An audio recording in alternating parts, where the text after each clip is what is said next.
And hey, speaking of games, we have no shortage of those today. You just saw Luigi's Mansion. Up next, we're setting things up for Death's Door, which is an absolutely adorable game with some of the coolest arena fights I've ever seen. These arena fights are choreographed using a combination of attacks, reflex, dodges to absolutely eliminate everything in record time. If you're interested in cool movement tech, fun bosses, definitely want to stick around for that game coming up next. And of course, we're going all day today. We've got Lunistis, Sly Cooper, Shadow of Colossus, Forward, Rage, Grime, SSX Tricky, Sonic Adventure DX Director's Cut, Sonic Frontiers, Fez, and Blanc today, with even more gaming action tomorrow. If any of those sound good for you, make sure you stick around and watch the rest of the event. It's going to be fantastic. So many great games, so many great runners. And if you would like to help us add more to this event, I know, right? More video games during a video game event, kind of awesome. We actually have a number of different incentives open. You heard our last donator talk about Hades. We actually have an incentive for Extreme Measures 4. If that sounds exciting to you, make sure you mention that in your comment when you donate. We also have a donation incentive for Shadow of the Colossus. In that game, there is a horse. That horse is wonderful, absolutely fantastic, beautiful companion to us throughout the run. If you donate $10, that's enough to pet the horse one time. We can get up to 10 pets for the horse. So that's $10 is one pet, $20 is two pets, $30 would be three pets, and I think you get where that's going. So if you'd like to help us pet the horse, that's just a $10 donation right there. We're also trying to unlock the Extra Tracks Showcase for our SSX Tricky run coming up later today. That's currently at $5 out of the $50 we need. Already 10% of the way there. That's only $45 away. So looking fantastic on that one. Please keep those coming through. We also have incentives open for Fez, the Outbound Ghost, Stardew Valley, adopting a pet, by the way, cats or dogs. We also have ones open for The Legend of Zelda The Wind Waker for our file name, Metroid Dread for a boss rush, and The World Ends With You Final Remix for a soundtrack bid war, with the options being original versus remix. Again, with the way that we're processing donations today as part of a mutual aid event, you will need to shout out those incentives in your comments when you donate, but a simple !incentives command in the chat will get you that full list so you know what's on the table. And again, to donate in the first place, !donate. And if you wanted to hear that schedule one more time, I could reread the whole thing, or you could use !schedule in the chat.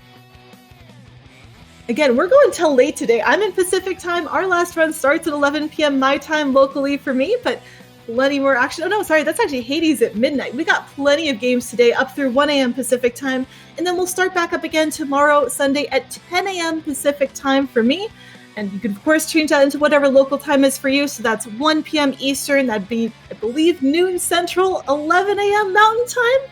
And then back to 10 a.m. Pacific. That's the one I'm really confident on. And we will be opening tomorrow with Spyro Reignited, Spyro 3 Year of the Dragon. And we do have an incentive for that as well. You can help us choose the Spyro color. Our options there are original, blue, yellow, red, pink, purple, and black. Plenty of options. Again, !incentives to see that full list and to help us choose what colorful, adorable dragon we're going to have throughout that run.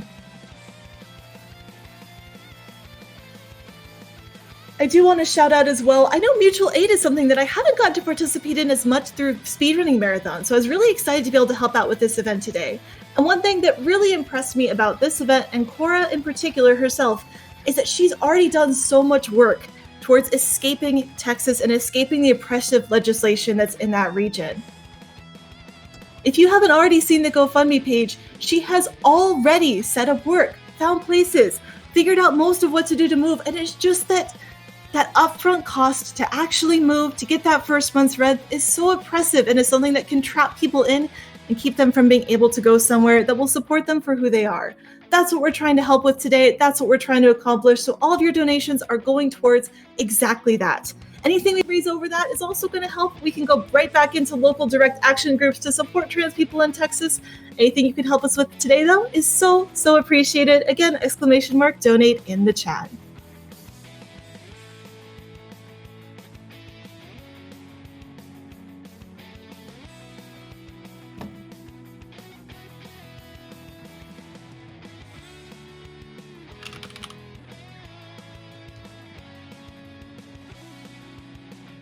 All right, and with that, super excited. It's time to get to work reaping souls as we join Thistledew for an any percent no major glitches run of Death's Door. Good luck, Thistledew. All right, hello. Thanks so much, Char. Hi, everyone. I am Thistle, and today I will be running Death's Door any percent, no major glitches. Joining me are Happy by 3, and Crow Morbid. As I get started here, whoops, was I supposed to do a countdown? I'm just gonna start. I'll have them introduce themselves. I was too eager. Hi, it's me. I'm back. This is my channel. I am the one who is happy by 3. I run this game, this category, as well as 100%.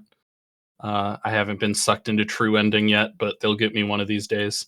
And I'm joined by a much better Death's Door runner, Cromorbid. Hey now, we're all pretty darn good. But yes, hello, Cromorbid. You may have seen me floating around, also known as Keypoints previously, but internet names are fake and made up, so they change every now and then. Yes, I run this game too. I was 5th in this category for a long time, only a couple seconds ahead of Thistle, but recently there's been a large resurgence of runners who are changing the route of this game. So I'm no longer 6th. However, I still carry one world record, and that is in true ending. Yeah, so we get pretty right into it here. We're already on our first boss fight. This is the Demonic Forest Spirit, and pretty tough fight casually. But as you can see, we realize that you can just stand directly in front of it and don't move, and you won't take damage. So pretty much free fight in the speedrun. It was a really good example of basically for a lot of the longer form fights in this game, and for certain enemies, we abuse the way that combos work in this game. Generally, you have a couple different moves. We're going to get a nice showcase here in about 3 minutes or so on that. We've got a regular slash of the sword, a heavy slash, and then a charge slash. We can also attack after rolling, and that's the same as doing a heavy slash. When you attack 3 times with a light attack in a row, there's a cooldown period, so you can't just spam attacks. However, we get around that by doing a heavy slash followed by 2 lights, and then reusing that same combo over and over again. It allows us to skip having that cooldown, and we actually get essentially 4 damage in the place of 3 damage. So it's even more. It's fast and it's more powerful. So it's exactly what you want out of a speedrun. Yeah, and right there, Thistle went a tiny bit out of the way to grab a soul orb. You'll see in the bottom right, there's that soul counter. Thistle does what we call high strength, which is the route that I'm more familiar with and has been around in the community longer, where we route out getting different souls and getting upgrades from those souls so that we can kill things faster because we do more damage. Some people in the community have switched over to a low strength route where you skip all the upgrades and such. It is theoretically faster, but it is, as you can imagine, harder. So yeah, one of the coolest things about any percent recently has been the absolute that strat is so much harder than it looks. Getting the positioning on that backpack so it's like you can use it for ammo, but then it's not in the way of the enemies. Like, this was doing things here that don't look hard but are really, really hard, and I want to acknowledge how hard they are. Yeah, this game is final roll. That final roll by the backpacker was completely unintended. Normally, you want it to run into one of the pillars on the side of the arena. This time, it ran into another backpack or a dying enemy, and it looked really swag. But just pointing out that sometimes things go funky. Unintentionally helpful. That's a good way. It's a good place to show that this game is very heavy on arenas. There's a lot of forced combat scenarios all throughout the game. They are scripted, which is nice, which means we can prepare and we can have strategies for them. So what you'll see is some thought out positions, some thought out arrow placements and things each time that Thistle enters one of these arenas. We thankfully know exactly when these backpacking enemies, these grunts and stuff spawn. The way the game is set up is there's a lot of enemies that we'll see get rotated out a lot, but you'll see that they'll have sprite changes. So these grunts that you saw us beat up there, you're going to see grunts throughout the whole thing. But they'll have different hats and different armor on. That denotes that they're stronger as far as they have more HP. They always do 1 damage to us, but they just are tankier, so they're harder to take down as you go through the game. We were talking about that combo earlier. One of the reasons why high strength had so much staying power is because for a very long time, we kept our strength upgrades to the game at a level where that same combo, or at least 3 hits essentially, was enough to take out grunts in each area. So one of the big things about low strength is that kind of changes, and grunts take a little bit more damage to take them out nowadays. Oh, missing that is really frustrating because Key was saying that, like, for the most part, it's we know where things are going to spawn and we know how they're going to behave. Mages are an exception to that. They will disappear and randomly respawn somewhere around you, usually, and so the ideal strat is always to kill the mages the first time they spawn if we can, so that they don't get a chance to spawn somewhere random and lose us time.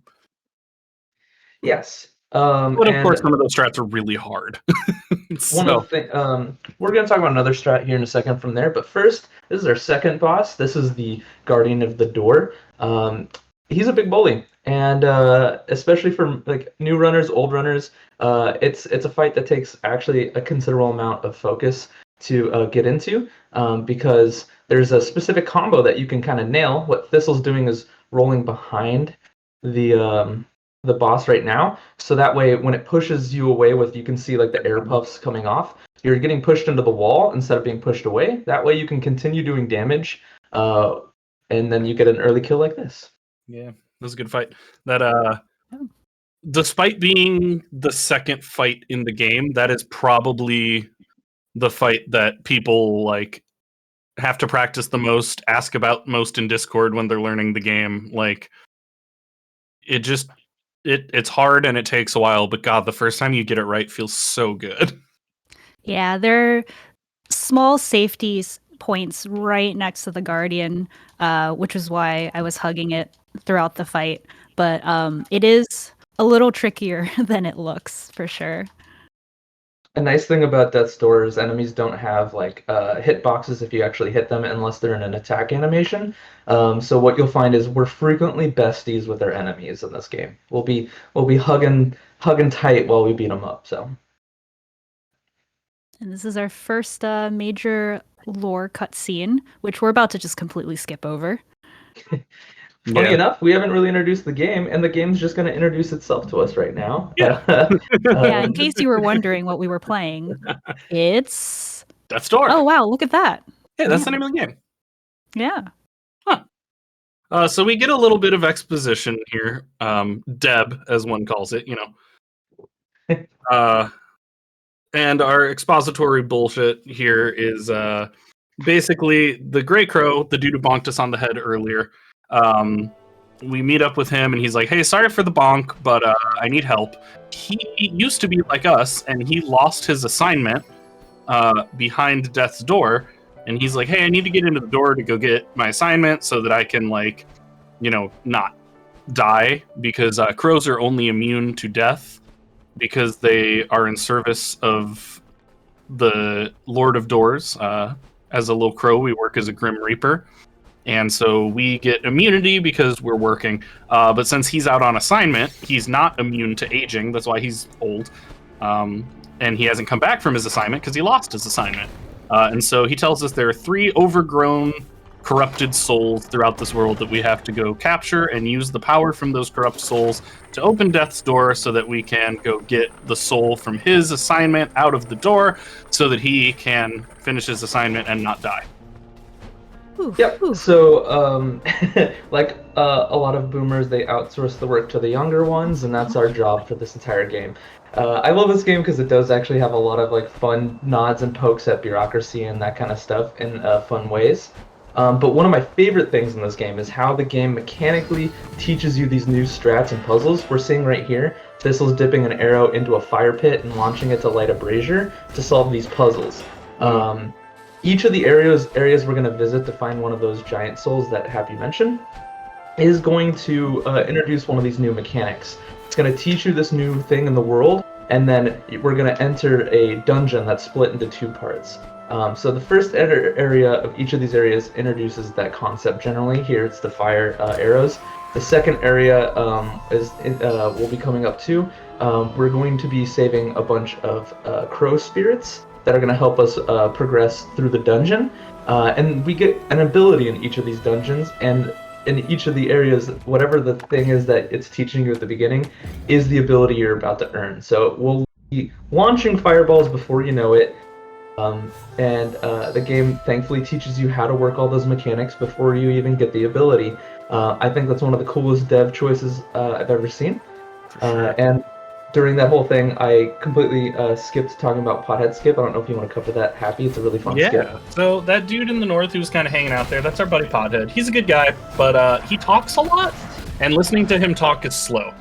So this is no major glitches, but that's not really a glitch. It is just a product of how isometric games work, that you can sometimes roll on top of stuff because of isometric, like, foreshortening being weird. And so we are able to roll up on top of that hedge and go around, get a soul, and then we do it one more time to get to this area without talking to Pothead. Not only does that skip dialogue right there, but there's another dialogue later that will be skipped, because by not talking to him there, it doesn't trigger the second chat with him. So we get to skip 2 long cutscenes just by sneaking around him. Yeah. One thing I was going to mention later. before. So. Yeah, no, eventually he pops up as if we had those conversations and is like, "What's up, bud?" Yeah, one of the things that was a really nice spawn. Yeah. Gives you a nice little bit of soul, of the mana rather. You can see the little white dots right below the health. Those little pips are basically ammo. That was very lucky. Mana. You shoot before you pause. It was very kind. So in order to shoot arrows, in order to use our other spells, most of them, we need to have that resource filled up. So any hit to anything that's breakable or an enemy will replenish your soul. So like those nice mushrooms everywhere, these enemies, damaging any of those will get us our mana back, which we desperately need in this section to kind of move through as fast as we can. Yep. And so you'll notice in a lot of places in the game, enemies will keep chasing you until a certain point. The exception is wizards. They're always the exception. They will basically chase you forever. They Sometimes it's really just nice keep spawning. You can use them as a mana resource very frequently. I like that they chase you forever. Yeah, but it can sometimes get scary, especially, we'll point it out later in the Flooded Fortress. Sometimes you have quite a few of them chasing you throughout a level, so by the end of the level there's like 4 extra mages just hanging around, and that can get a little spooky. There's Pothead, our bestie. We've had 2 whole cutscenes with them already. Of course. We've talked to him so much already. Mages. Apart from mana, they also offer the opportunity for you to deflect projectiles into enemies, which I think was a mechanic that Crow was going to talk a little bit about earlier. And I don't know if you want to cover that right now while I grab the first 2 strength upgrades. Yeah, the one thing I want to mention here, that's Darwin. He's basically the shop in the game. That's why we're collecting the soul, those pink little orbs, because we sell those back to Darwin to upgrade our strength or our speed or our dexterity or our magic. High strength, we put it all into strength so we beat up things better. We don't get this strength upgrade earlier in the low strength one anymore, which means this whole area, the enemies are stronger and they take more hits to kill.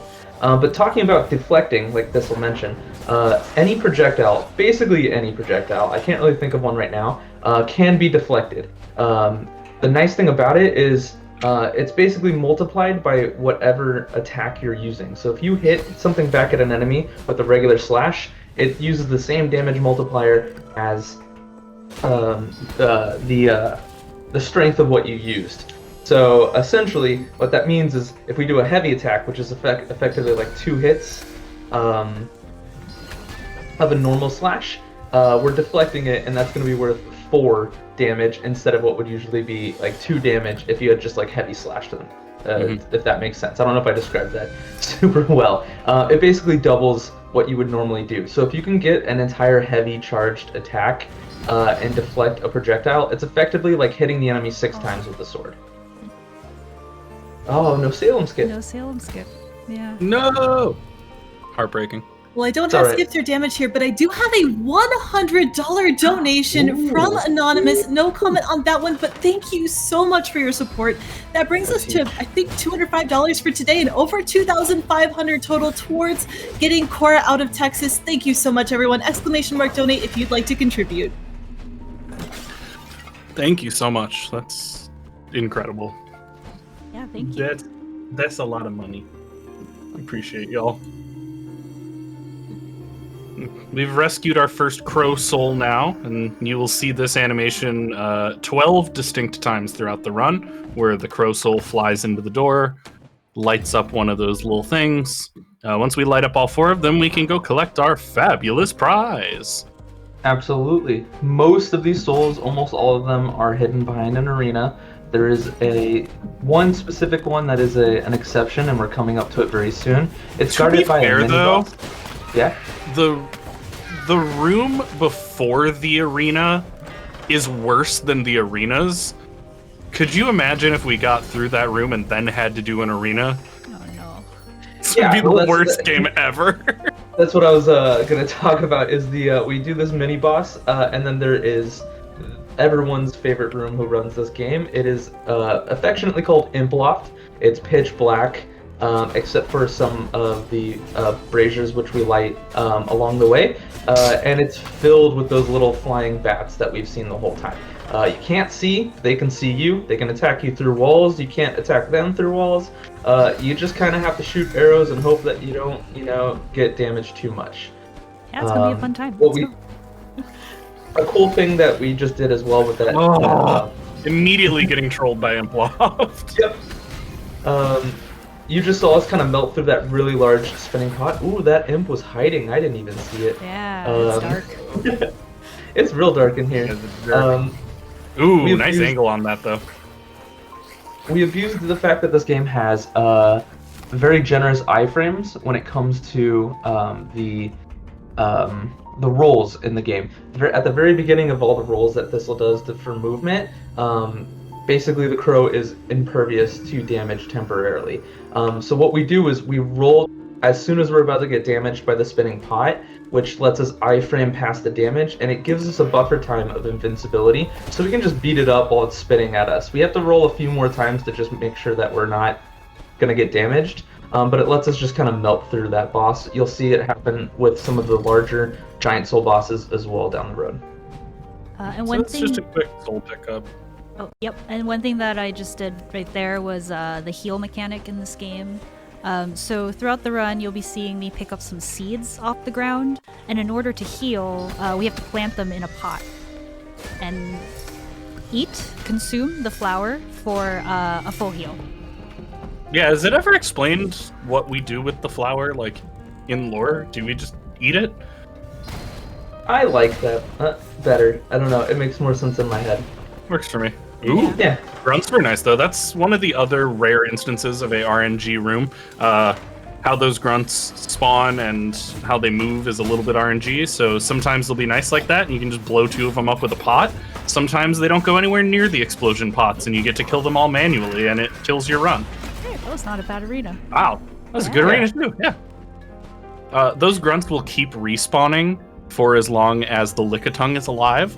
So that's pretty much the optimal way to do that arena, is kill the grunts at the same time that you kill the Lickitung so the ads don't respawn.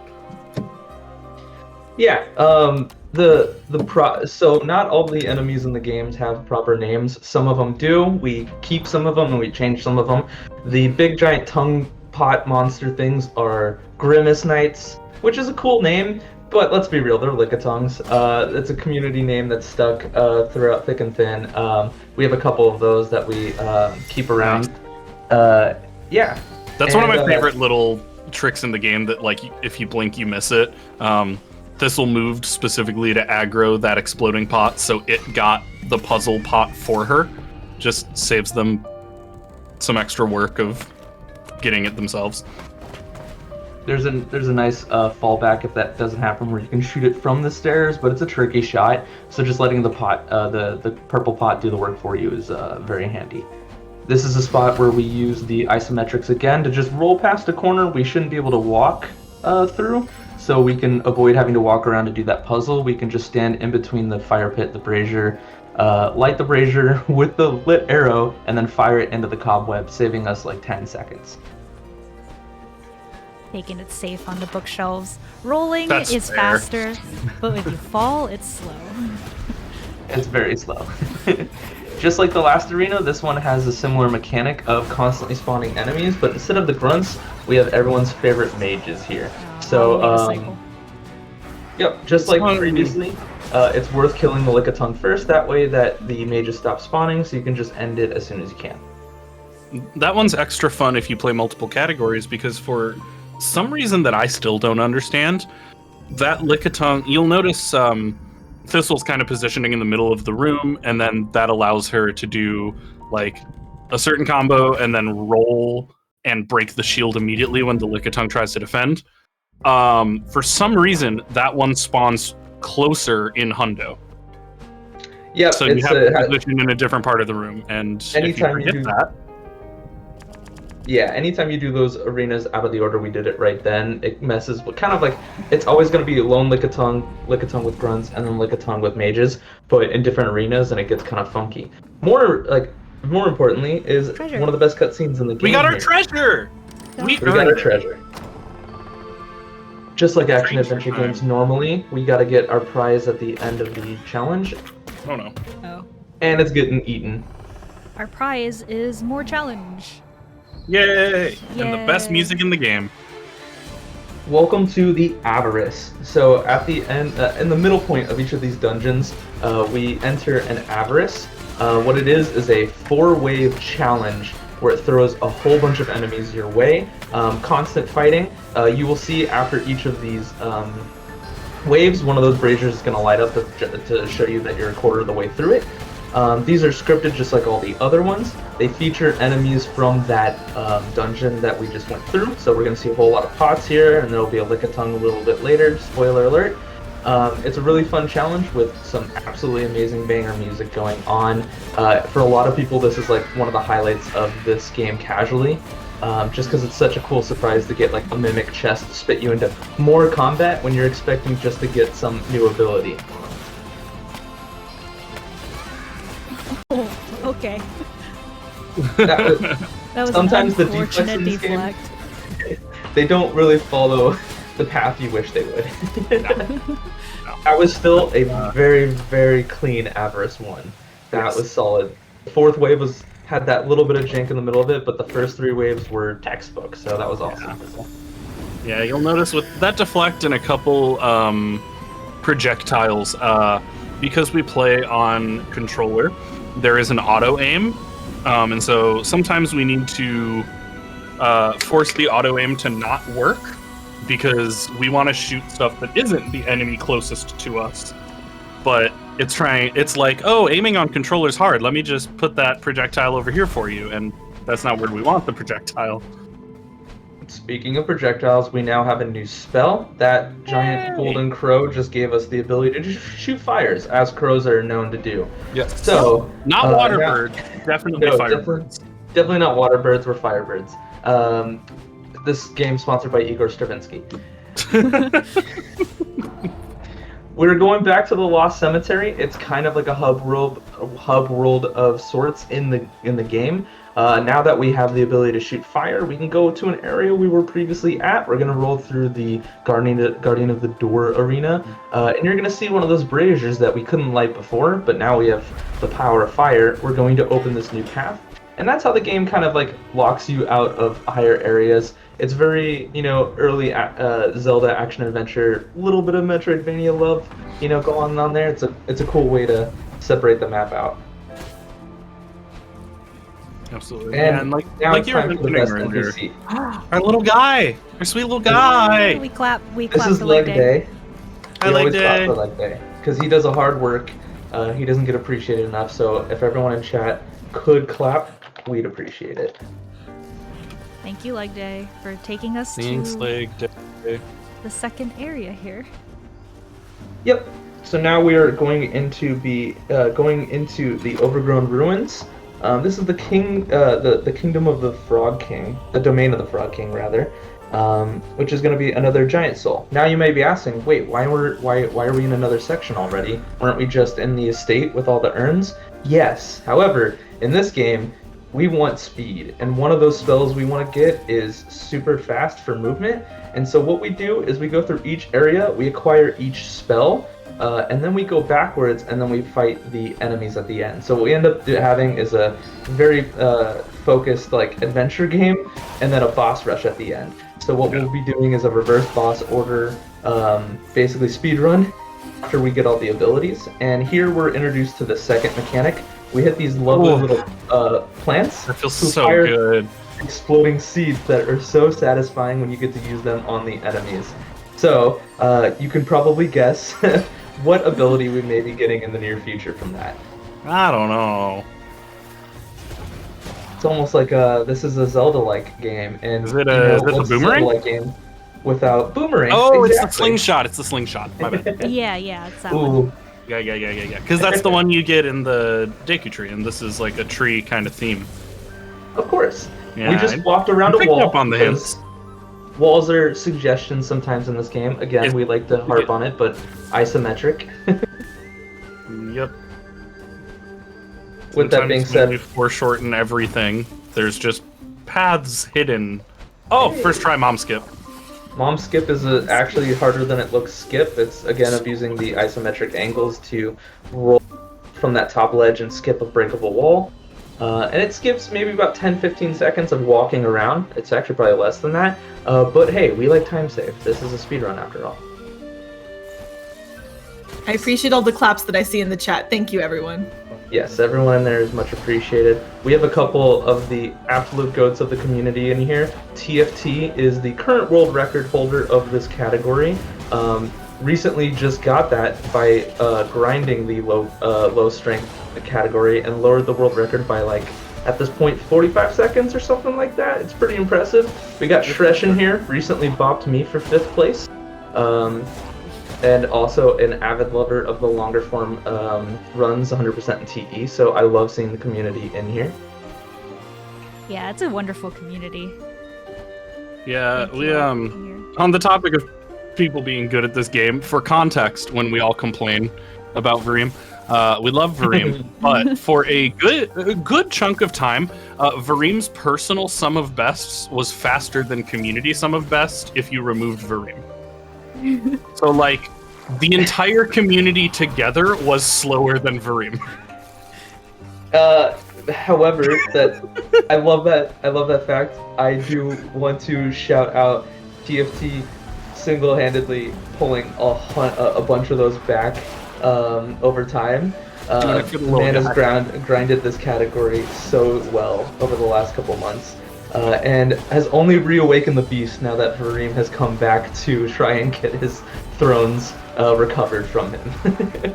It really is one of those communities where everyone is, that was really clean. That's the best arena in the game. We were talking about Vareem during it, but the bomb arena is just perfect. You can easily beat that arena with never actually attacking an enemy yourself.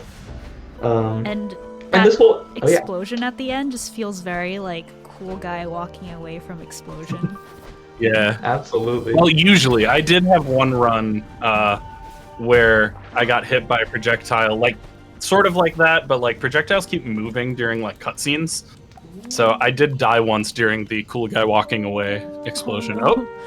Hey. Taxes and chat. Yeah, alright, so the reason why we ran around this entire area was we wanted to retrieve Mom's horn, which we've returned to her. She's now serenading us with wonderful tunes. Please feel free to put jam emotes, saxophone emotes in the chat. And it also opens the next area that we're going to, which we just saw. Somehow the power of saxophone is enough to move the vines out of our way so that we can proceed. But I'm not going to question it because some smooth jazz. My complaint every time is that it's shaped like a saxophone, has a mouthpiece like a brass instrument and sounds like a flute? Probably. Feel free to donate and let us know what musical instrument you think that is. I would love to hear from you in your donation comments. There we go. There we go. Nice. We're just doing upgrades and we're entering the next area, which is much more, running for crows. So if we have anything, this might be a good time too. I'd just like to shout out that we've been talking so much about community, and that's such a fantastic part of speedrunning, right? Coming together, learning strats, working together, just accomplishing so much. And that's one of the things that's really cool about our event today, is we are coming together as a community to help someone in need. Cora needs to get out of Texas. Texas is not a safe place for trans individuals right now, and us helping her get her moving expenses in is going to make such a difference. So thank you to everyone who has already donated today. For everyone who's thinking about it, please consider it. It would really help. And if that's you, !donate in chat to see those links. You've got two options. You can either go through the GoFundMe or directly through Venmo. It's up to you. Either way helps. You can leave a comment on either one and help us reach these goals. Thanks so much.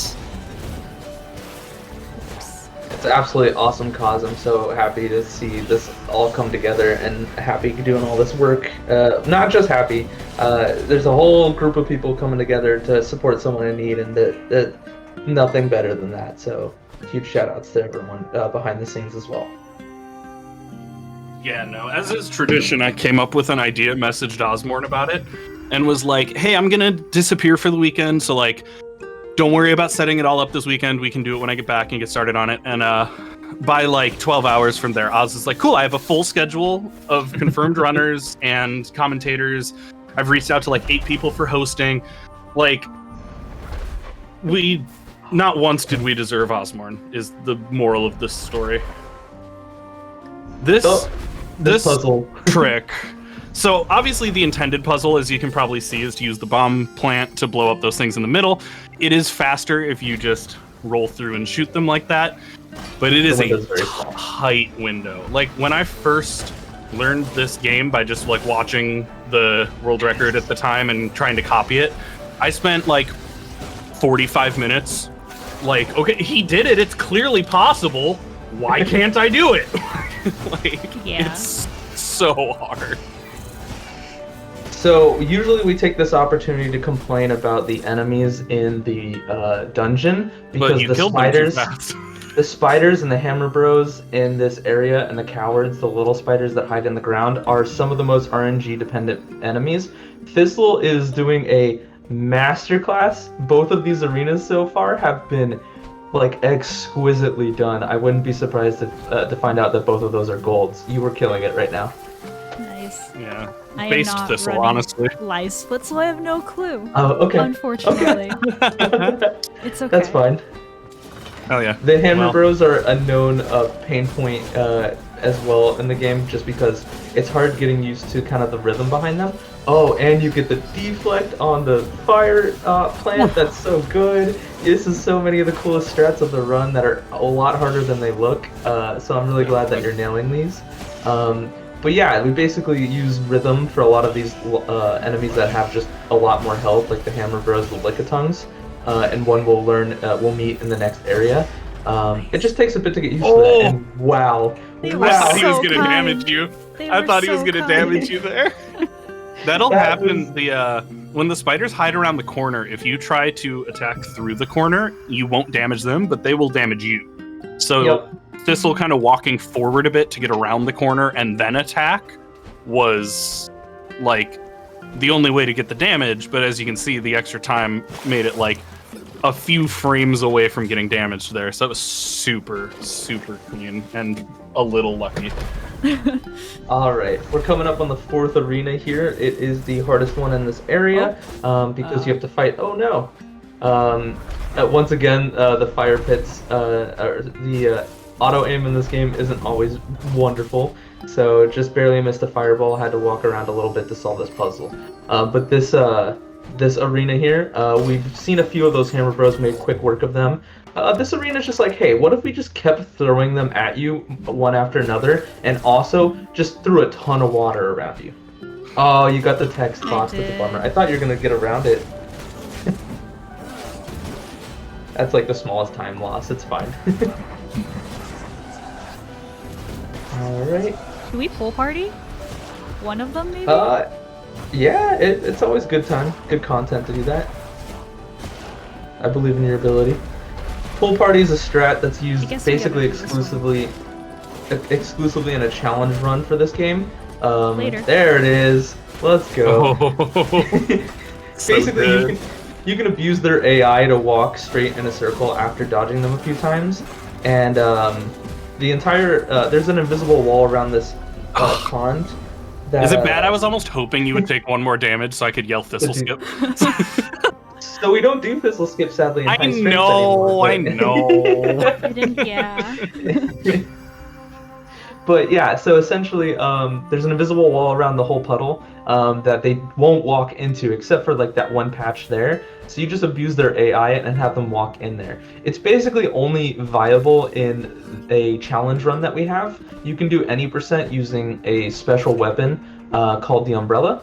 The Umbrella does half the damage of your normal sword, so it just makes the whole run a little bit harder.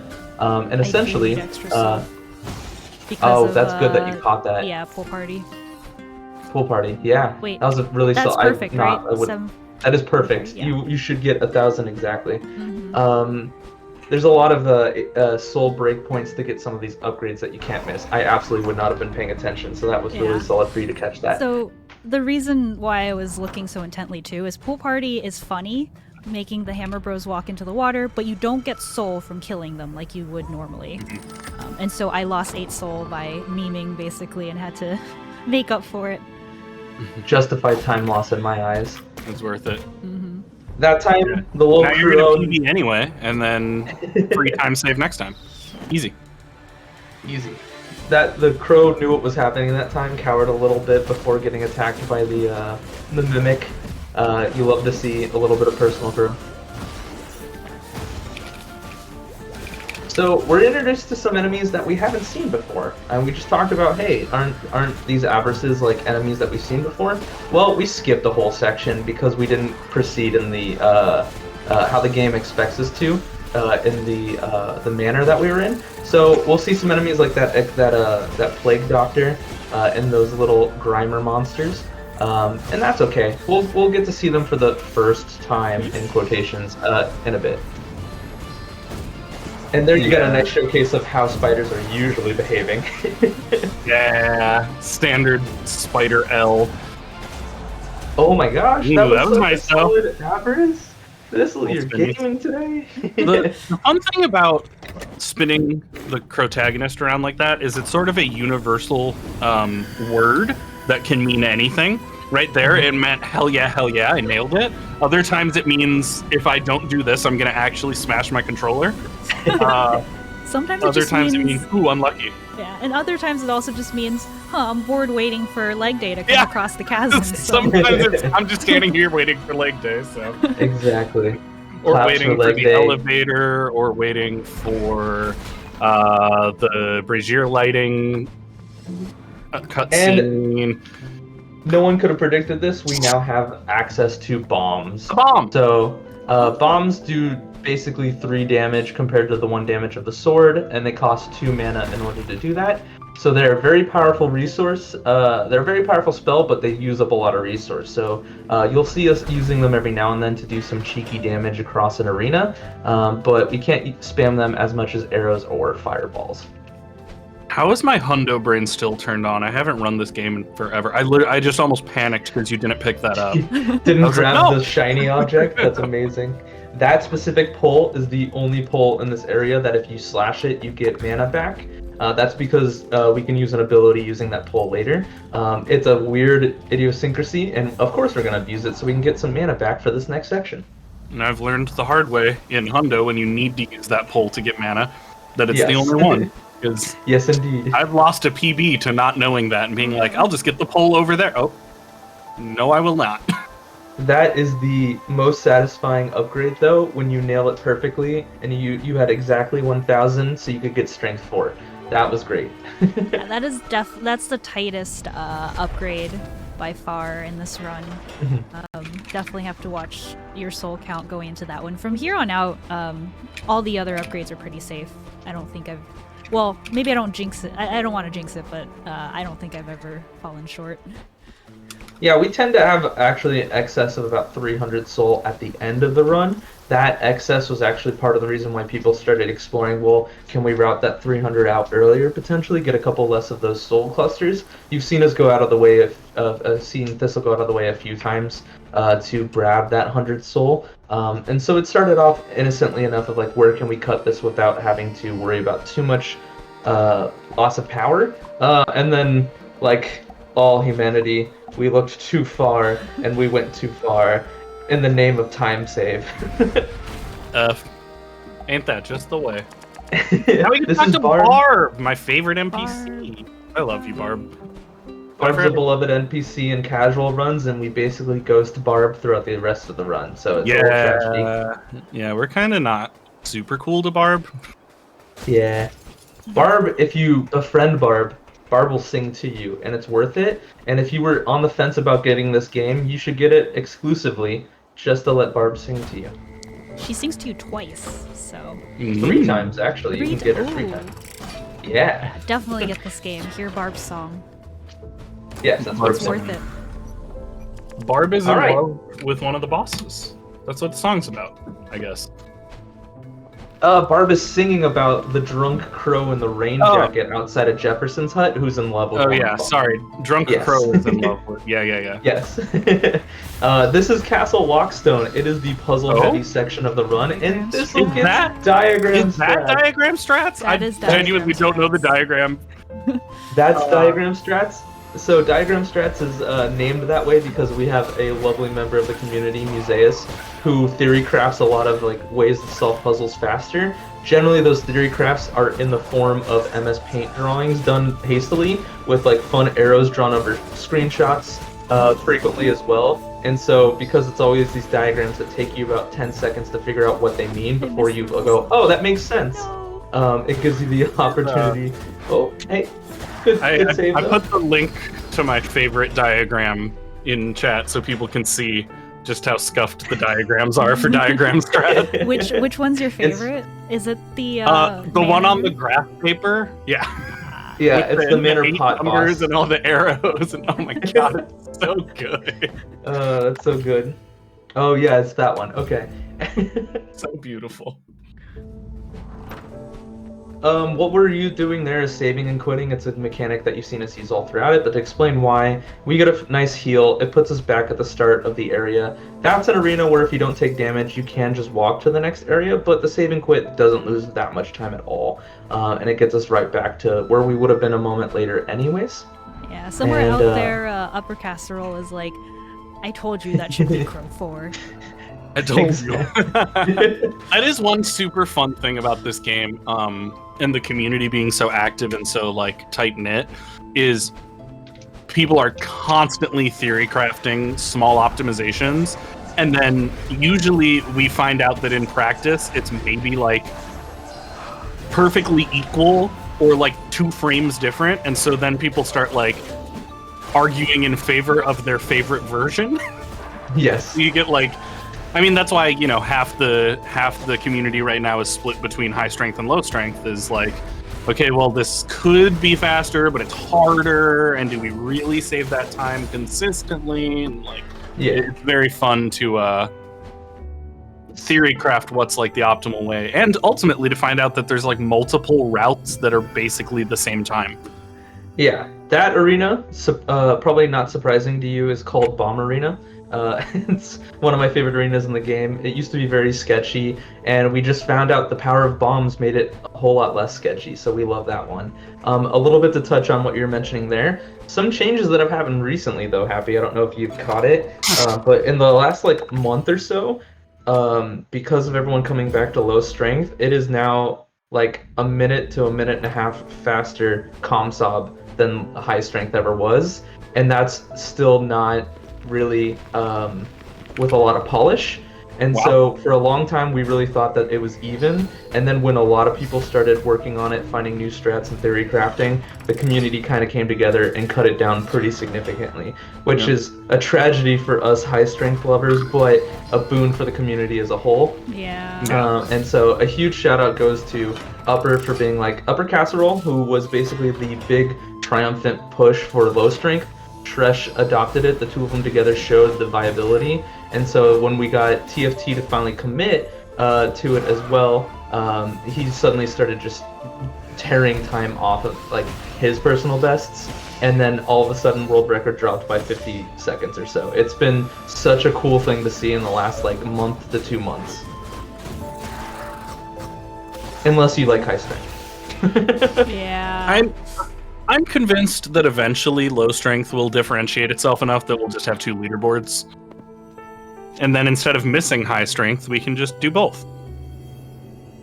I will say high strength is a lot more fun to run so far. Until low strength gets more, we're used to it and that kind of stuff like that. If you have any passing interest in this, we've got tons of resources.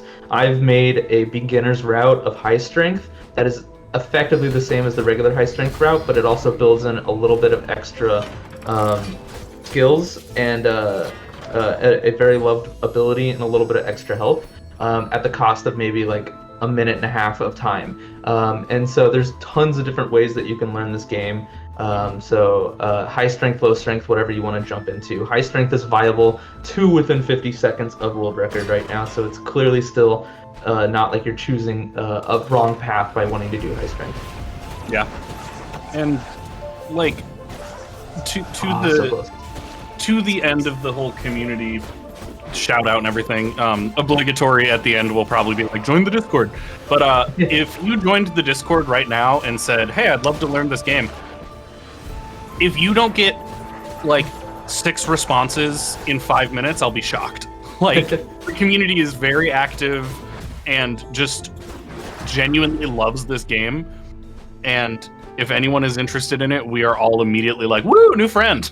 Like, and we've been talking about NMG this whole time. There's a huge unrestricted category that is absolutely filled with amazing runners as well. That run was featured at AGDQ in 2022, and that run is still really fun to watch, and it's wild to look back at that and see that we've also cut down time on that by like another 20 seconds. That's a sub-hour run, and it's very accessible too because the glitches in this game are really fun to abuse. It almost makes me wish I was a glitched runner. Yeah, it's fun. You could be. And some glitch clearly happened because the true ending record is down to like 30 minutes now. This is my favorite. Yeah. All right. Now we know what's we're stretching. We're getting ready. Love the little like, let's go. animations that they throw in. Like, bring it on, his arms wide. This Avarice features the most enemies that you've never seen before. In fact, this is also the only Avarice that introduces an enemy for the first time. And it's this very first enemy you see right here, a red mage, which shoots fire at you. See what it does. Yeah, oops, all damage. So, too bad we didn't get to see that. Oh, did you guys see that Cap'n Crunch released a Celeste cereal? No. I was at the grocery store yesterday, and there's a Cap'n Crunch Oops All Red Berries. Oh my And I was like, what? That's incredible. All right, I fell for it. Okay, you won. I wish it was a legit collab, but honestly, seeing all red berries on a box was enough for me to be like, pardon? That's fantastic. For anyone not really familiar, good. Celeste That was speedrunning really has a good, category Avro. for all red berries. That is the overlap for anyone else. Yes. Our last ability. God bless Char being here to like speak Correct. for normal humans Yeah. and not peer pressured into running the same 4 games together.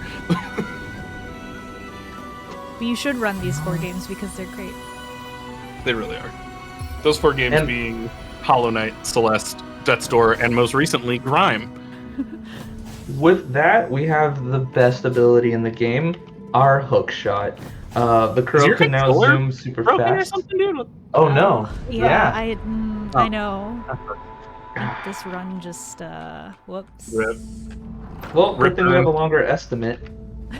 Oh wait, you spawned so close to the door. How convenient. Oh. Yeah, well, It's almost like that was intentional. dying in a speed run intentional? Unheard of. I would never. Now dying unintentionally, that I'm very good at. Exceptionally talented. So you can probably see this from watching it, but the hookshot is very satisfying to use. It's just really nice and smooth, and it go fast. So as speedrunners, we love it.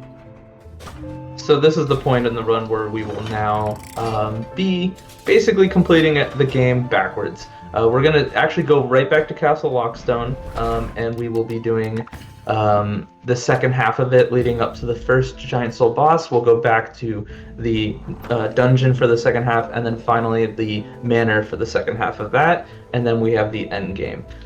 And before we talk about the reference here, Char, you want to give us anything that's floating around real quick? We haven't heard from you in a sec.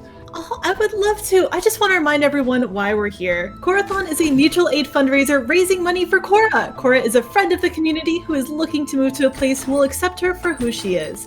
Due to the anti-trans legislation in the state of Texas, Cora needs help with moving expenses so that she can safely move to a state with LGBTQ+ friendly laws and communities. We are here putting on this marathon to support and provide for a trans friend in need, and we are so grateful for any donations that you can provide to help. Type !donate in chat to donate. If you're not familiar with all the legislation, my mom is in Texas. She's doing all right, but every time I call her, she's like, "You won't believe what new stupid thing the government did again." This is constant. It's near constant updates of bad news right now in Texas, and so help getting a friend out of that situation somewhere much more safe is incredibly important. Thank you again to everyone who's donated so far, and please do keep those donations coming. Would love to hear from you all. Thank you. And perfect timing. We are lighting the third of these, and you might be thinking, this looks kind of familiar.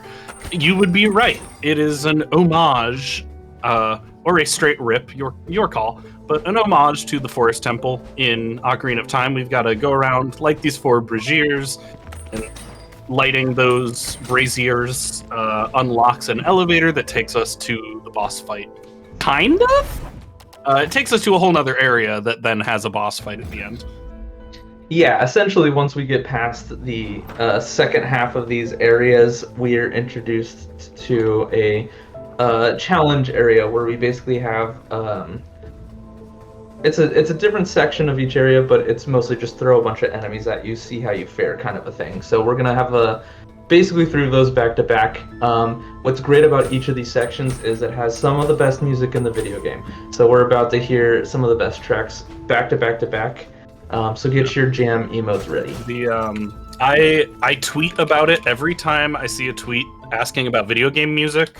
I tweet Death's Door is a masterclass, and I tag David Fenn, the composer, and he likes it, and I feel good in my heart. And it happens like once a month. But David Fenn is not only one of the devs for this game, but also the composer, and just every song is fantastic. But like, I could rant all day about how he uses motif and like makes every song in the game kind of interact together in meaningful ways. It's just beautiful. And you should play it so you get to listen to those songs and not listen to us talk over the 30 seconds of them before entering a new area. This is Acid Nerve's second game. In their first game, Titan Soul, there's a lot of callbacks to it. So hard! Yeah, it's a very hard game. I played it for the first time like 2 days ago, and I'm still mad. So hard.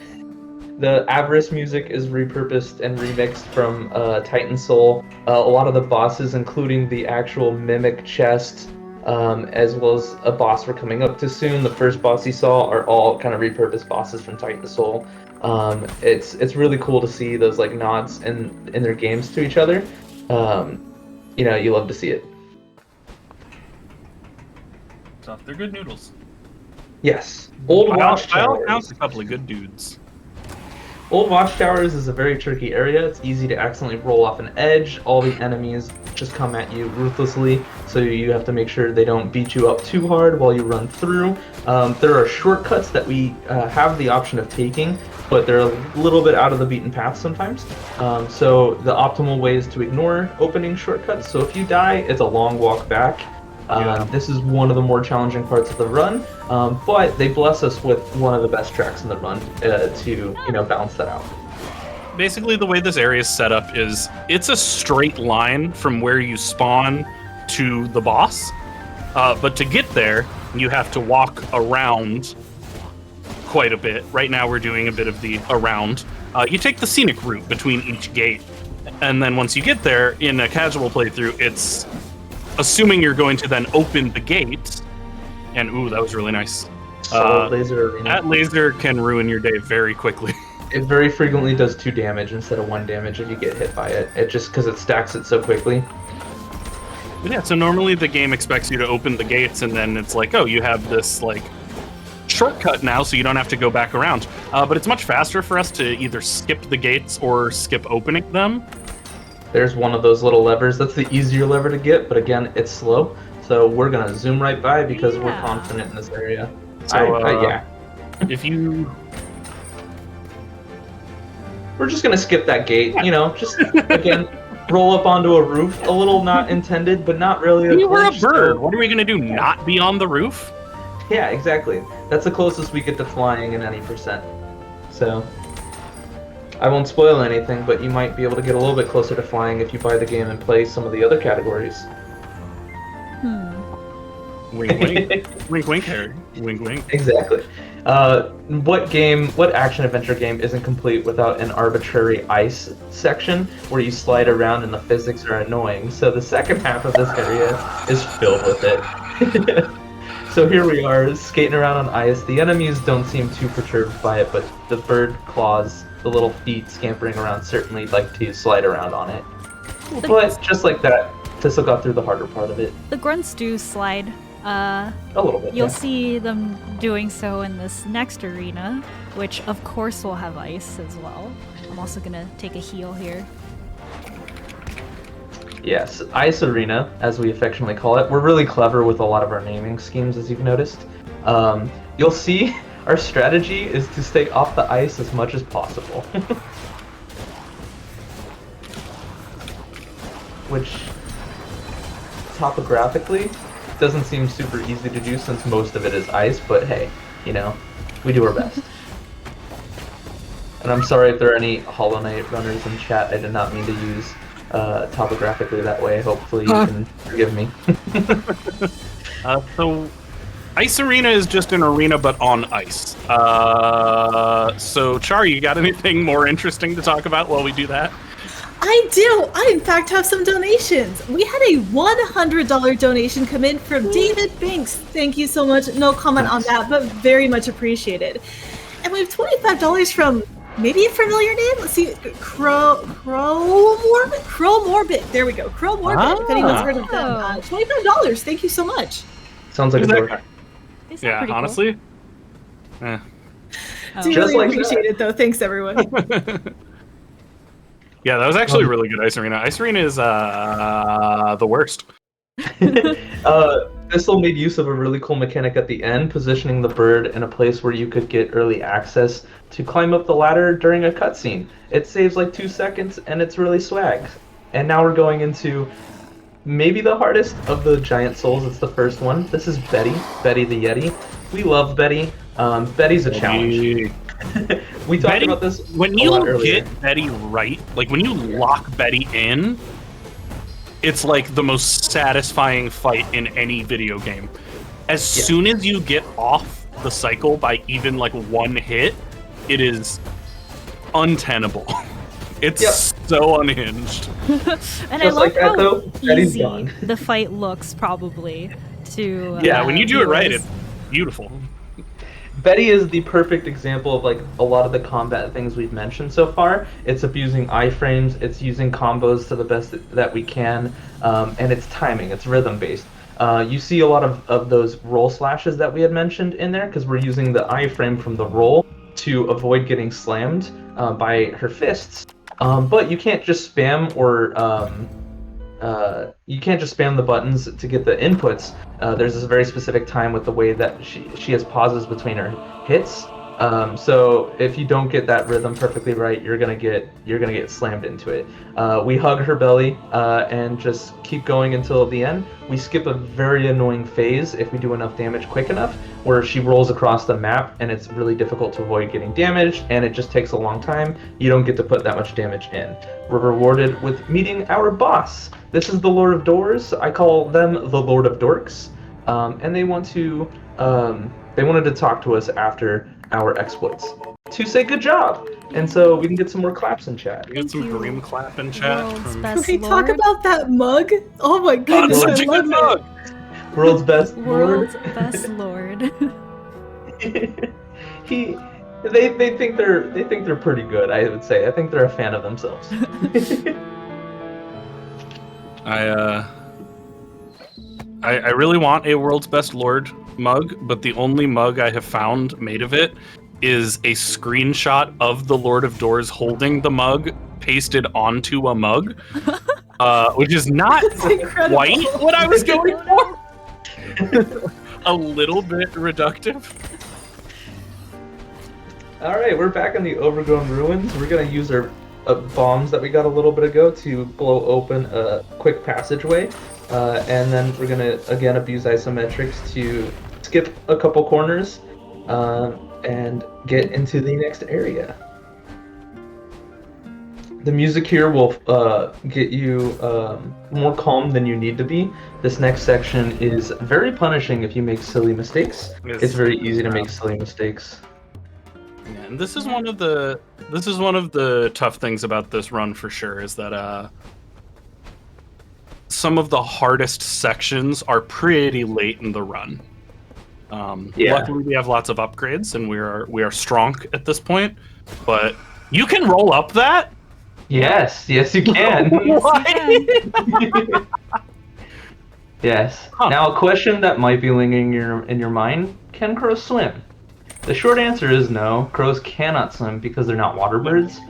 They don't even have webbed feet like those of ducks to help them stay on the water. Due to the chunky body and the long net, swimming is troublesome for crows, so we have to avoid accidentally taking a dip into the water here. It's true. Sorry, that was the short answer. What was the long answer? You just have it memorized at this point? No, I pulled it up. I pulled the copy pasta up. Okay. I wouldn't be shocked if you were like, yeah, of course I have the Waterbird copy pasta memorized. You don't? I have some of them memorized, not all of them. But yeah, crows aren't waterbirds, so we can't quite just swim around here. But doesn't mean we won't have sketchy rolls like that one, where we basically roll over open water to avoid a couple extra steps. So it's very easy to accidentally take some damage, and you want to avoid as much damage as you can because the next section can get really hairy really fast. And we're gonna use isometrics one last time in this section right here. There we go. You want to go for the harder one? Oh, the side where you fall in water if you fail? Yeah, we used to do that trick on the top of that gate, but if you mess up that roll, you fall into water.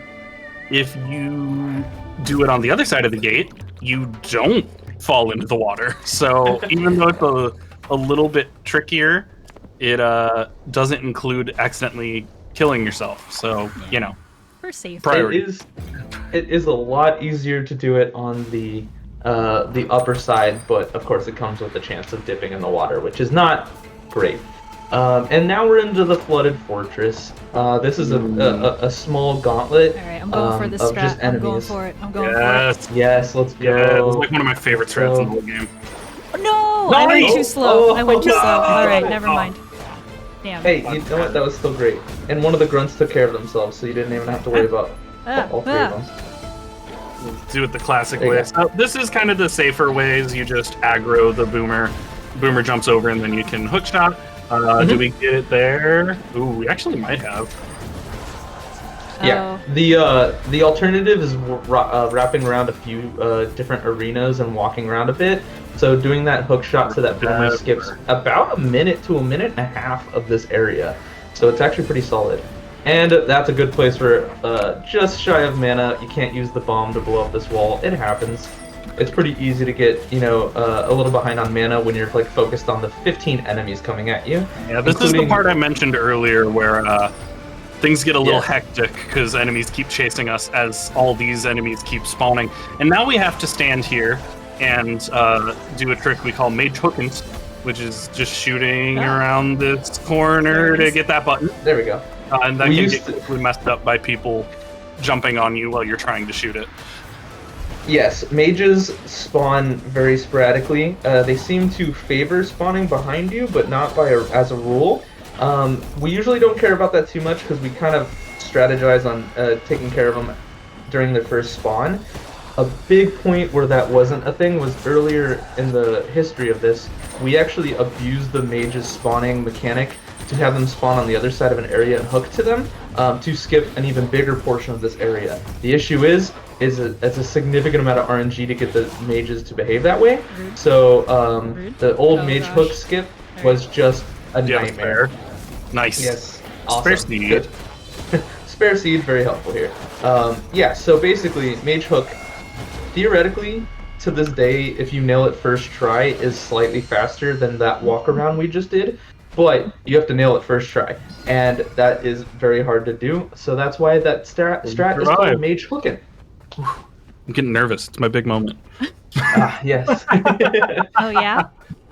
Why is that? I wonder why. Because there's a beautiful boy.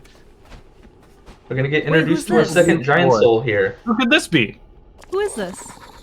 The Frog King, kind of, but he has a more important name. The King, the Swamp Guardian, the Polar Fortress, Lord of his domain, ruler of all these surveys, champion of the people, keeper of the five bells, of his name, second of his other name, Hughes, without middle, initial, or mercy, destroyer of all those who question his rightful ruler, look at him askance, eater of the vanquished, devourer, the insolent guzzler, the non-committal bestower of the wrathful opprobrium, and founder of the most wondrous beneficence, all glory to him and his base, holy bastard, does not frogs, but really what it shows anyway, like where's frogs, right, ugly, or too smartest creature in all the land, really clever like that Einstein, ever more handsome, and okay, it's the word count. So that's his full name. Nice. Sorry, I blinked. Can you say that again? No, GG, that was really cool.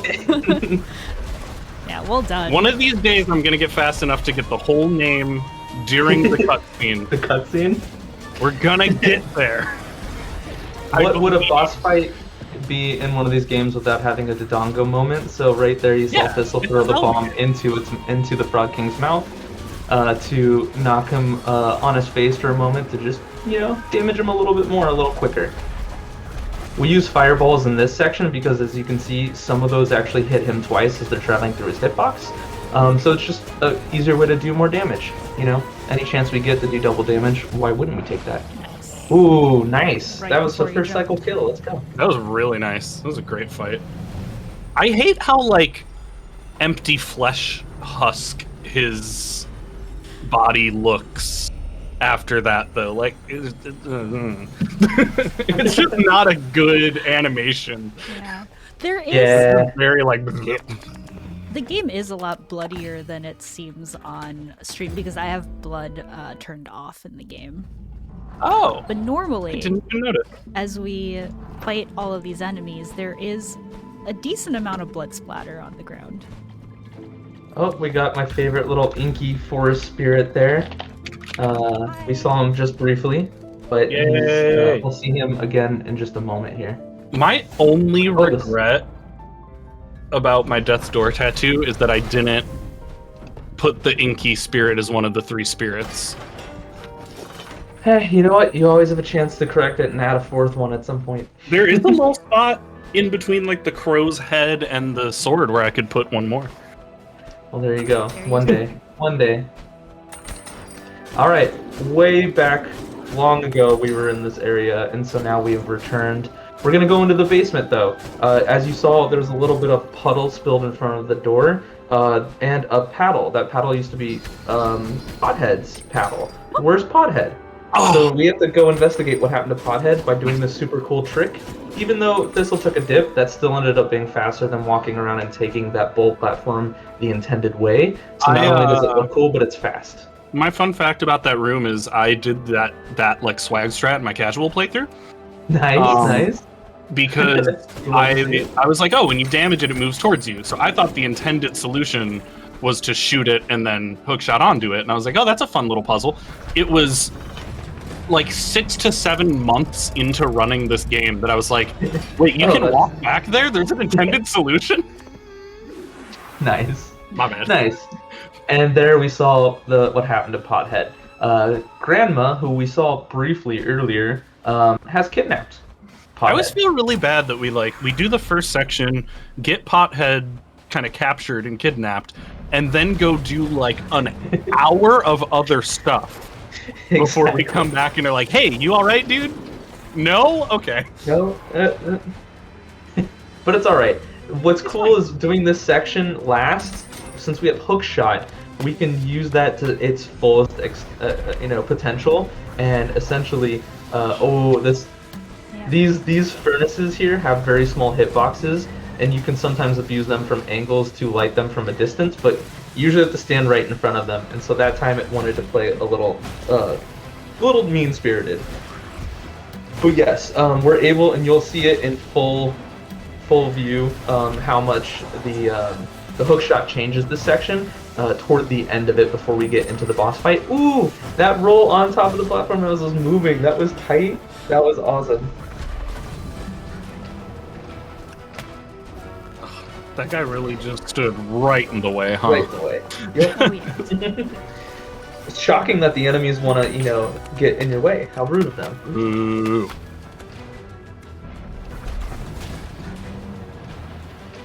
Still get to Pothead faster than a casual playthrough. That's I mean, yeah, true. fair. That's true, TFT. One of the best parts about this area of the game is the music. Sorry, I can't talk and play at the same time, it turns out.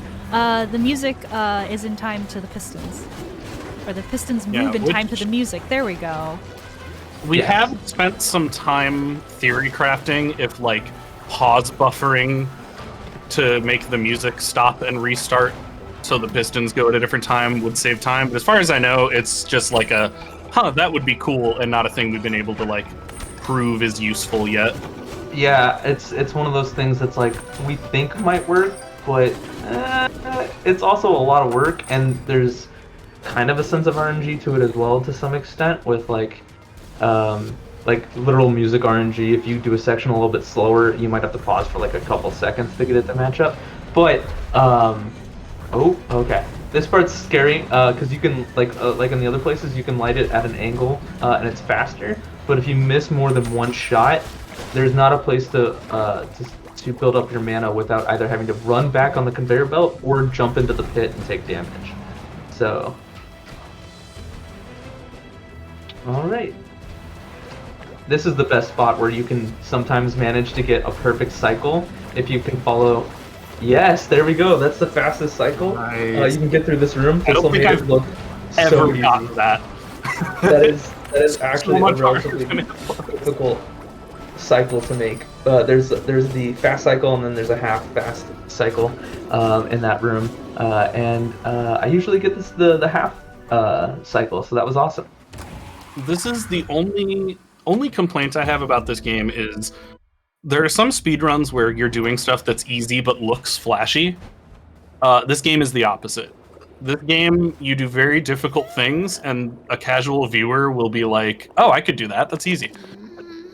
You're like, You slowed it down a little bit Someone there for recognize anyone how who good I wanted to am. sleep, to read. Yo, Yep. Thank you for that. Some of the best dialogue in the game there for our final of the giant souls that we'll fight. This is Grandma Yubaba herself. She's gonna throw a bunch of pots at us, and we gotta dodge those while also trying to beat her up a little bit. Probably the most run meme category we have in the game features her prominently. There's a speedrun achievement in this game. There's an achievement in this game to set Grandma on fire. And so, one, that's fantastic, and two, you can rush that. So, we're gonna beat her just before we get to this point, but after she hops around in here, what she'll do is jump on her side and start shooting out a bunch of projectiles, and while she's on her side, you can fire right into the pot and set her on fire. So, from a fresh file to how fast you can set Grandma on fire is a meme category. If that sounds like a category for you, boy do I have the game for you to play. It's also a good quick category. I know there are some people who, an hour and a half run, if you're good, is like a long speed run, right? Like your first run is probably going to be 2 hours or a little more. Hot Pot is a great category to be like, I'm interested in this game. I want to play this game. I really don't want to grind an hour and a half speed run. Okay, Hot Pot's what, like 15? No, it's 26 is the newest world record. It was like a 26:04 or something 26? like that. It's generally 15 minutes is like the 5 shinies runs. Oh, Five that's Shinies more is the one I was thinking of. Yeah, Can you tell which I is another don't new run category. those yet? Yeah. Yep. So we got all the giant souls, that task that was put upon us about an hour ago by the Grey Crow. So we're going back to the Grey Crow now to turn in our homework assignment to hopefully get a good review, maybe, a raise in our paycheck. We'll see how this works out in our favor. This is more of a lore dump. We're going to skip through a lot of it, and I don't think we should talk about it because it's actually a really fun story to get invested in. Yeah. So this is the kind of thing that I would say, play through the game, see how these events kind of turn out. There's some really cool revelations and stuff. So Yeah, for sure. Absolutely. I'm about to skip through so much of it. And also, So game might stutter towards the end of this because for some reason the white void that we're about to enter is hard on my PC. A lot of that's work fair. rendering all the bright pixels.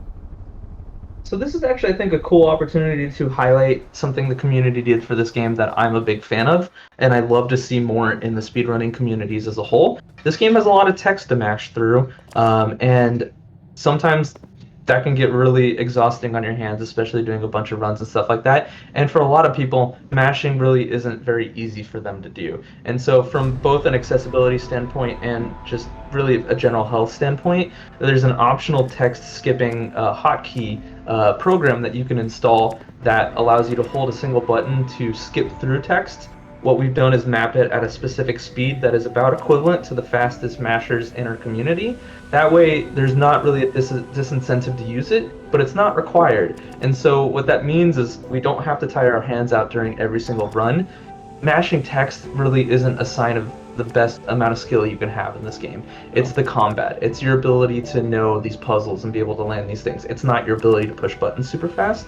And so I really appreciate that we kind of came together and voted pretty much wildly in favor with the ability to skip all this text. I hope that's a thing that comes more common. Absolutely. Gotta take care of those hands, y'all. Turns Yep. out Grey Crow is corrupted. Yeah, you Yep. may have been thinking when I explained the first set of lore and was like, Grey Crow's been alive for a really long time, and so he told us there's these 3 souls that have been alive for too long, so they're corrupted. You may have thought, well, that seems like, yeah, you were right. Yep. So our bestest bud, who's already, smacked us in the back of the head within a minute of the run, turns out he isn't our bestest bud, and so sadly here we are. At least it's followed by the absolute biggest banger in the game. The Grey Crow fight theme is so good, so very good. You may not be able to hear it super well on stream, but I absolutely recommend looking it up afterwards. It's a really cool, it's like the main Death's Door motif, like reimagined with this like driving triplet thing. It's so cool. Absolutely. Again, David Fenn. That was such the a king. clean. That was such a good fight. We also that fight is heavily very abuse deflects in that. Every time you hit Grey Crow, it spawns a little murderling, which is one of those little smoky crow heads. At least that's what the community calls them. And yeah, by deflecting, you can do double damage back into Grey Crow. Yeah, that fight is one of the more RNG dependent sections because those little murderlings spawn wherever they want, sometimes directly in your face. Whether he chooses to do a scream attack or jump at you or do one of his chain attacks, as well as how many chains spawn and how long it goes through there, all that stuff. So far, we haven't found any sort of way of manipulating, so you kind of are at the mercy of what attack he does, because some of those chain attacks take a very long time to get through. So that was a really, really solid run RNG-wise for that fight. And now we got to go talk to our boss. We have to have a conversation. We've been doing a lot of work. We deserve to get promoted. We've needed the title manager for a very long time. You know what I mean? Honestly, it's true. yeah, so this is the part where we gotta, talk to our boss and, fend for ourselves. This game, and we don't advocate for actually fighting your boss with a lightsaber, though. I have to say, the way I talk to my boss looks way different, but it's the real world, I'm not going to judge. I've never seen that hook shot. That glitch? Yeah, the hook shot glitch happens in this fight and Betty fight sometimes. It's not one that benefits you at all, so it's not like it's a run canceling glitch. It's mostly a weird visual thing, and sometimes it actually gets you damage. So if anything, it's not helpful. But this is the gauntlet. The game throws you into this section where you revisit a bunch of the past areas with the Lord of Doors while you're fighting them, and also having to navigate a bunch of this stuff. So we're actually about to teleport into a section that is based on the first area we visited. This is in the middle of the estate of the Urn Witch, and we're gonna beat them up really fast here. This is gonna make short work. So we're not gonna be able to see, but in each section here, we didn't get the fast door, but that's alright. I miscounted and didn't go into the right position for it. Hey, at least you try to count. I'm still mad. So each of those phases takes, 15 hits? 15 hits, and then the Lord of Doors will stop and spawn the door. Yes. So obviously you count to 15 and then run toward the door. But we found out when we were talking about that... Before you get into this too much, I do have to remind everyone that we have now entered the King of the Swamp, Guardian of the Flood, Fortress, Lord of his domain, ruler of all these surveys, champion of the people, keeper of the five oaths, first of his name, second of his other name, he without middle initial or mercy, destroyer of all those who would question his rightful rule, or look at him askance, eater of the vanquished, devourer of the indolent, guzzler of the non-committal, bestower of the wrathful opprobrium, and the fount of most wondrous beneficence. All glory to him and his mace, holy batch of toads, not frogs, but really, what are toads anyway? Like, worse frogs, right? Uglier too. Smartest creature in all land, really clever like that Einstein guy, but more handsome and, okay, I hit the word count as well. Nice. Yeah, that was his house right there, for sure. Yeah, so we briefly went back and saw, the Frog King domain, so... Now we're back now we're back with Betty. Betty Worlds. And we got no roll. Nice. That Betty roll skip really depends on your ability to get those 15 hits basically as fast as you can, because if you take any little bit of extra time, the Lord of Doors will do a roll and it wastes like 5 seconds. It's really annoying. I thought I turned Rap God off. Bye. I like the idea that Dane just has Rap God on at all times, except when it's turned off. Like, Dane's default setting is that Rap God is playing on his Spotify. All right, we got through the entire gauntlet, and so now we've made it to our boss's arena. This is actually the beginning of the game. We're back in the Hall of Doors, but everything's been moved apart, and here is the Lord of Doors, who is upset that we are maybe attempting to unionize. Who knows? Play the game and see what happens. But this is a really fun fight. It basically pulls in parts of other fights we've had throughout the entire game. You're going to see callbacks to bosses from the beginning of the game to the end of the game with unique attacks as well. It's a really cool way to basically use everything you've learned playing the game all at once with a really fun boss fight with killer guitar. Yeah, and again, David Fenn being a beast, it's the very first thing you hear in the game is this theme played on piano, and now in the final fight, it's like the badass metal guitar melody over the boss fight. It's so good. Yep. So there's some stomps there that are relevant. Call back to the Frog King, that laser from the Guardian of the Door. There's some rolls that they may do, but it doesn't always happen. So yeah. It's cool. You rarely see Betty time. roll in the speedrun. That's time. GG. Yeah. Yay, GG! It's a great run. That was an absolute phenomenal run, Thistle. It's a really, really good run. Thanks. Yeah, so that's that store. Well, any percent at least. There is a lot more post-game. Yes. Which, if you would like to play and learn all of the lore that comes with it, get this game. Yeah, there's even speed running. There's another hour of game if you do Hundo. So we have not spoiled the plot for you here. You can still play casually, and there's a lot to learn. It's constantly on Steam sales and stuff like that too. I always say support the devs. I try to buy things, especially when they're under that $30. But hey, not everyone always has the means of that kind of stuff like that. So if you see this game on a big discount, I believe for a bit it was on Game Pass, absolutely give it a shot. It's definitely worth it. Yeah. All right, well, And then thank finally, if I can do one last shout out, Go I for it.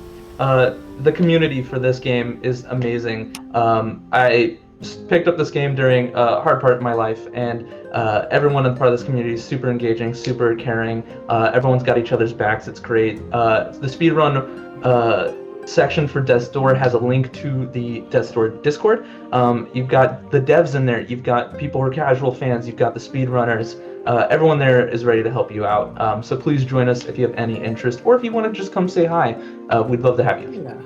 Yeah. And Thistle, Yes. where can people watch more of you playing video games? Yeah, you can find me at twitch.tv/thistle_do.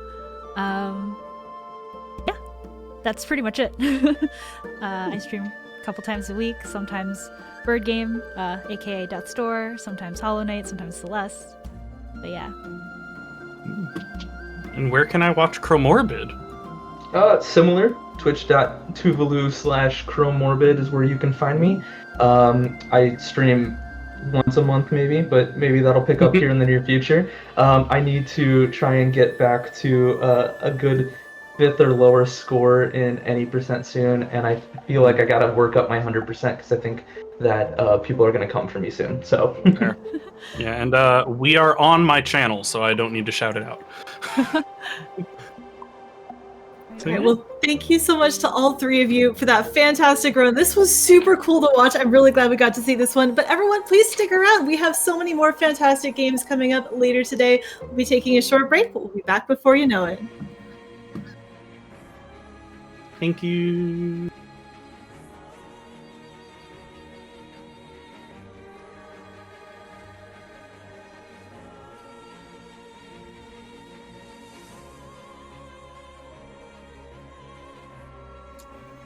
All right, I know I said we're taking a quick break. Just a few more things that I want to shout out before we go into a little bit more of a pause. Thank you again so much to everyone who has donated so far today. Just today, we've raised over $300 for Cora to help her get out of Texas. Thank you so much. If you would like to help us with that goal, please !donate in chat. And we do have so many games coming up. Again, Lunistis is up next. That is going to be an any percent glitchless race. That's such a cool game. If you have not seen that one, if you don't recognize the name, you're going to want to stick around and watch it. But for now, it's time for me to take a break as well. This has been my hosting shift for this event. It was so much fun spending time with all of you. Thank you for all of your support. When we come back, our next host is going to be Zenadir. Absolutely wonderful host. You'll be in great hands when we return. Thanks, everyone. Please keep donating. Appreciate your support and have a wonderful, wonderful Saturday.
Alrighty, hello friends, my name is Zenadir, but you can call me Zen, and I am very honored to be here at Corathon, supporting a great friend of the community with being safe to be who they are.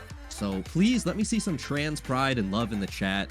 Need it the entire event and far beyond, clearly, but we're all here for a great cause, and I'm so happy to be a part of it. We've so far seen 2 great runs, heard several great voices, including our previous host, Charbunny, who is a seriously fantastic person, and there is a ton more coming up both today and tomorrow. Speaking of, if you want to help make the marathon even more fantastic, we do have some incentives that you can put your money towards, and I'm going to pimp one in particular. There is a Pet the Horse incentive for Shadow of the Colossus, which will be coming up in about 2 hours this year. You can pet the horse. Her name is Aggro, and she's a very good girl that deserves appreciation. So for every $10 put towards that incentive, up to $100 total, so we're talking 10 pets here, we will give her pets and we will tell her she is loved. She literally carries the run. So get those donos in, and as a friendly reminder, since we are not using Tiltify for this marathon, you do need to put what incentive you'd like to put your donation towards in your donation comment, and we will get everything assigned properly from there. If you forget to put it in the comment, don't be afraid to speak up in chat and let us know what you wanted so we can help get that all assigned properly. And if you'd like to know where you can go to donate, you can be a homie for all of us here, and you can type !donate in chat. As well, if you want to see all the incentives we have beyond Shadow of the Colossus, you can type !incentives in chat, and there's a ton of information out there. Wow, alright, that's all the notes I had written down, so now I get to ad-lib from here. Okay, I was at work getting to watch Luigi's Mansion speedrun, and I was super excited because that's one of, like, the most nostalgic games for me. Fantastic game, and as someone who just saw the Wahoo movie yesterday, like Mario Bros. Movie, I was thinking about Luigi's Mansion a ton, and it just happens to be, like, the first run of the marathon, and I was like, okay, let's go. You love to see it. Great run. And then Death's Door right after it. I just started playing Death's Door, like, what, 2 or 3 days ago? After suggestion in person from the lovely Happy by 3. I was like, all right, I need to bite down on this game. I bought it last year, and I kept holding off because there's such a backlog of games out there. So I finally started, and I was like, oh, I get to watch a speedrun. And then after a couple minutes, I was like, oh, I don't get to watch a speedrun because I don't want to be spoiled, but how do I do this? And I muted it and just kind of turned my phone over at work and was just like, all right, we lurking in chat, let's do it. So fantastic time so far, and already 3rd, 4th, 5th games where I'll be hosting for. We got Lunistis coming up. We got Sly Cooper and the Thievius Raccoonus. Fantastic game, first one of its series. I remember when they were like, we should make Sly Cooper a movie, and then that didn't happen. And then we got Shadow of the Colossus with Ruby Heart, Thempers himself. So many great games beyond that, like Rage with The Dangerous, SSX Tricky with Junior, who I got to host for at a different event like a week or 2 ago, so that's super cool to see. So many great names and so many great games on this list. Totally didn't intend to rhyme there. I love it. The hype is genuinely living in me and through me right now, because it's a great cause and great people. I hope you're all having a wonderful Saturday, by the way, just because I hadn't had a chance to state that prior. I'm going to sip on some water real quick and let you vibe for a few moments, and we'll be back right after we get this run set up, okay?